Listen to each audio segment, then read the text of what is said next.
Okay lads, today I'm going to take you through long division in algebra using the area model. So a lot of you are already used to using the area model. When you're using long division, you need to be able to use both the area model and the standard method. Area model will be quicker when you're just doing pure division. However, for more complicated examples, you may have to do the traditional method. However, I will take you through question 5 from exercise 1.7, and I picked this one specifically because it's a cubic equation. However, it is missing an x squared term. So the first thing that we need to do when we have terms missing, so have a look, we're missing x squared term, so we're going to rewrite the equation. So 36x cubed, we're going to put in the missing one, so we're going to put in plus 0x squared minus 28x plus 8. Right, so what we're going to do is we're going to set up an area model box. So if you have a cubic equation, it's going to have 3 lines in the box, so it's going to be 3 columns in it. If it's a quadratic x squared term, it will have 2 lines and so on. So in this one it's a cubic, so we're going to set up a grid or an area model, and we're going to put in 3 columns. So we start off, we put in the first term and the last term, so 36x cubed we put in here, and we put in the last term plus 8 down here. We're going to divide by 3x minus 2, so we put this in the side.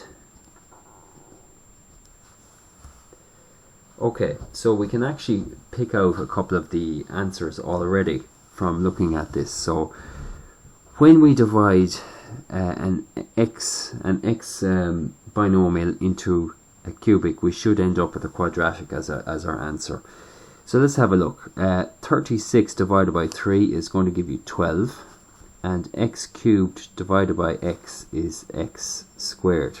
So already we've one of the terms of our answer. Let's look at the last term. So we've plus 8 is our constant, and that goes down here.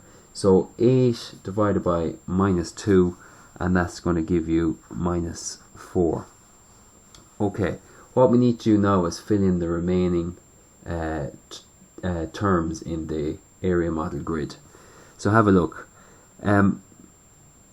12x squared multiplied by minus 2 is minus 24x squared. Having a look here now, this is where it gets a little bit trickier.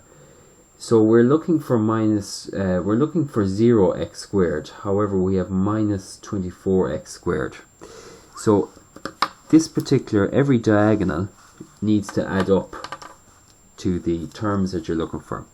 So what can be added to minus 24x squared that will give you 0x squared? So in this particular case, it is plus 24x squared. So have a look here, minus 24x squared plus 24x squared gives you 0x squared as required. Now we repeat the process again. So 24 divided by 3 is plus 8, and x squared divided by x is x. Double check this now. X squared multiplied by minus 2 gives you minus 16x. Now again, same thing applies. We need to check and see, does this diagonal add up to, well, minus 28x. So what can be added to minus 16x to give you minus 28x, and that's minus 12x.